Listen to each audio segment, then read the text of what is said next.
আসসালামু আলাইকুম, কি অবস্থা সবার? আশা করি সবাই ভালো আছেন। তো আপনারা আমার আগের ভিডিওতে দেখছেন আমি বাংলাদেশে ল্যান্ড করছি।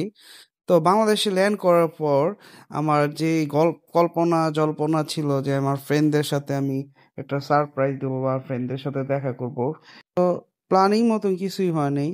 প্রথমে দেখা করলাম জাহিদের সাথে, এরপর আমার ফ্রেন্ড রাব্বি 10 বছর পর ওর সাথে দেখা হইলো। তারপর সুজনের সাথে দেখা হয়েছিল, একই রাস্তায় দুজনের সাথে দেখা হয়েছিল।